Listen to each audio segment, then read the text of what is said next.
is coming, the 7th of December, GBM show. We've got Adam Smith here. Tell us a bit more about the show. Yeah, it's a fantastic show. It's been a great ride for GBM in 2024.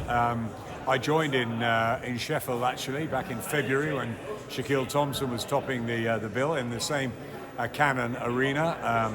Third time I think we've been there. Been to Rotherham, been to Coventry, the Midlands a couple of times, York Hall.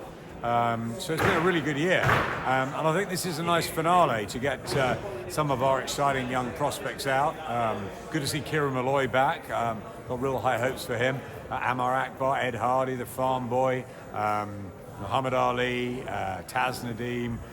It's really good. Niall Berry as well. Shame he's not fighting Razor Ali, who's absolutely devastated. He had to pull out because of an injury in sparring, but the show goes on, and Niall's on, which is great. And then two fantastic 50-50 fights, in my opinion. Levi Giles and Kez Ashfaq. Big crossroads fight. And then Jack Bateston and Danny Quartermain. It's another pick'em. I'm sure the bookies are having a lot of trouble sort of splitting them, and it's a bit of psychology going on, and who's the underdog, who's the favourite. Danny's got the belts. Jack's got the technical ability, possibly. Different styles. And in the other one, it's sort of a must-win affair, really. I was down in London when Levi lost to Reece Bellotti, and Kez has not really produced the form that he did as a sparkling amateur in the pro ranks. So they've got to get on with it, and this is the stage to do it. Live on the Zone, Saturday night.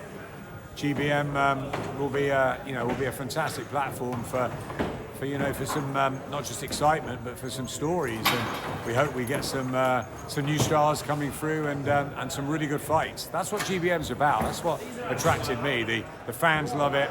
The fights, sometimes you just can't pick them, and I can't with the top two. So I'm looking forward to it. The fight that you want to see on Saturday night, do you think that is going to be a blast? Yeah, Kieran Malloy's the one I've had my eye on since he joined GBM. In fact, a long time before. I've known him from the amateurs, coming through with Tien and Bradley, of course, Paddy Donovan, and he beat Paddy Donovan in the amateurs. That's a fight down the line for Kieran. He's got a huge fan base in Galway. He's had two fights with us so far, both easy wins, but I don't think he's particularly shone. And I think I'm looking forward to seeing his new training base with Charlie Beat, and alongside Harlem Eubank now, and he's had a change of scene, and sometimes that freshens up a fighter. He's a real quality fighter, Kieran Malloy. Beautiful southpaw, wonderful 250 amateur fights. The guy should become a world champion. It's all there for him. But you've got to do it. You've got to go out and win the fights and have the right education, and have a little bit of luck on the way, and it's a tough journey. But I think I'm looking forward to all of them. Amar Akbar, he believes he's going to become a world champion. Ed Hardy's a great character, and he's very exciting to watch. So there's a lot I'm looking forward to, but I think if I've got to pick one out from the card that is one to watch, it's definitely Kieran Malloy.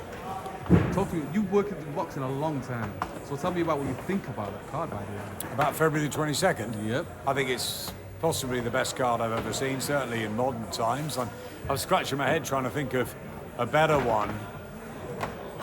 It's hard. Don King put on 7-8 world title fights in Memphis, I think, one time, and we've had some fantastic main events with good support, but this level, there's some amazing fights. Zhilei Zhang and Abit Kabayel.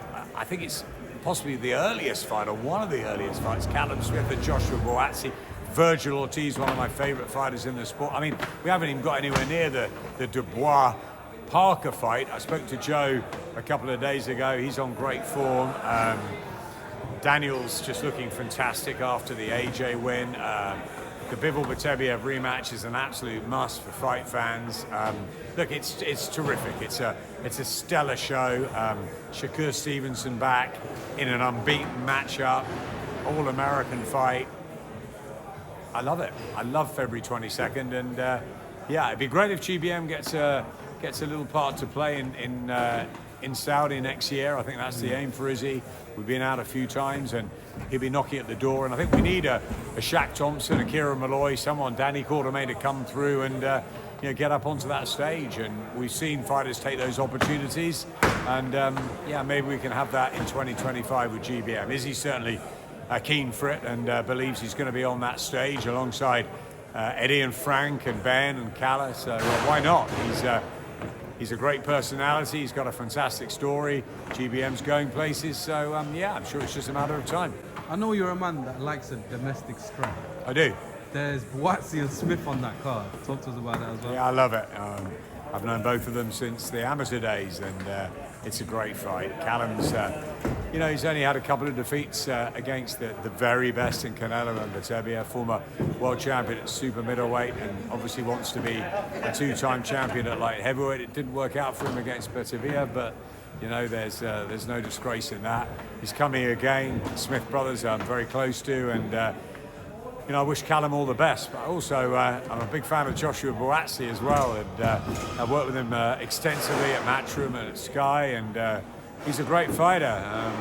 It was a really impressive performance against Willie Hutchinson in September, and I'm really looking forward to it. It's just a fantastic battle, and one that, again, I wouldn't like to pick.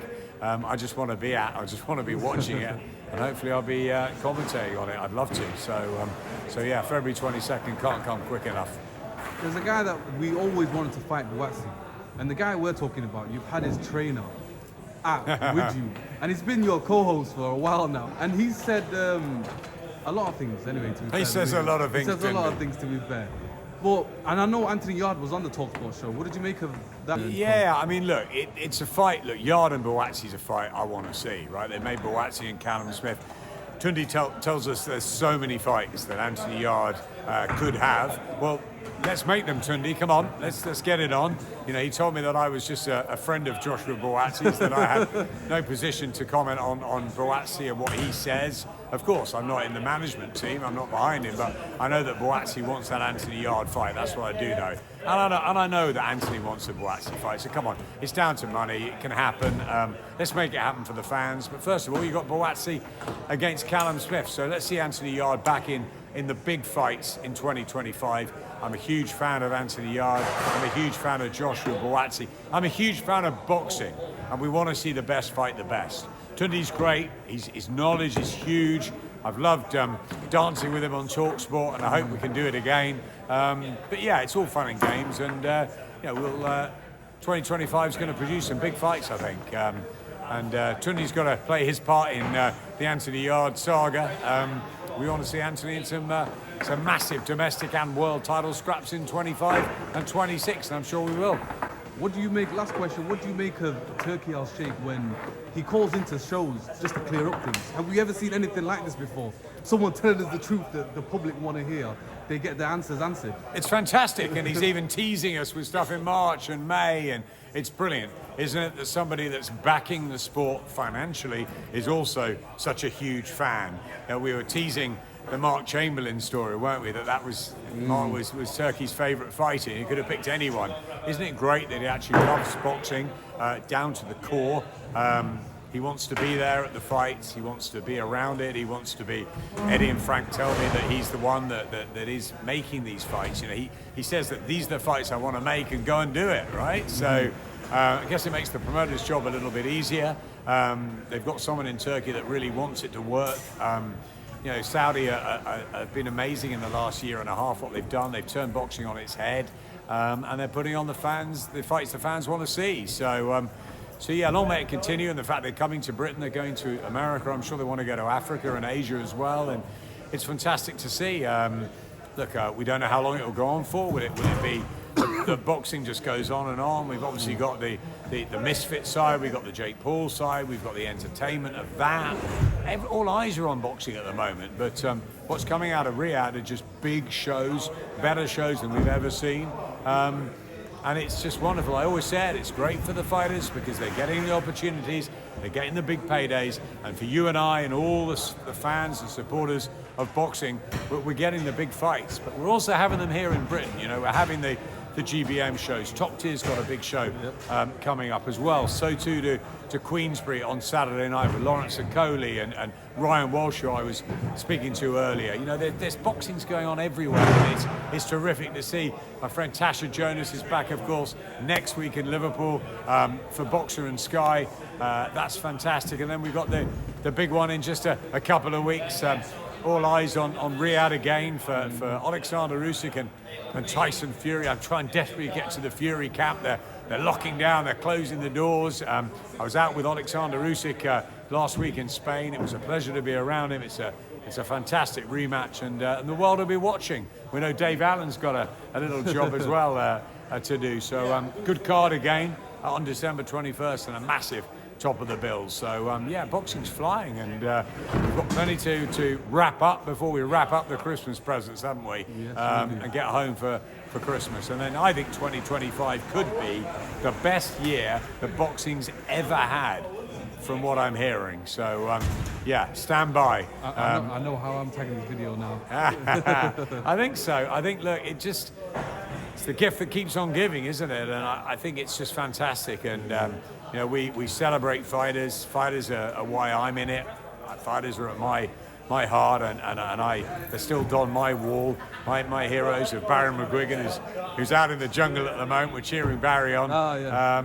And also Tommy Hearns. They were my heroes. They were on my walls, and I've still got fighters on my walls now. You know, it's incredible, isn't it, that it's just we're lucky enough to be around this great sport. And you know, whether it's GBM, whether it's Matchroom, whether it's Queensbury, whether it's Wasserman, I was there the other week. You know, great shows being put on up and down the country and all around the world.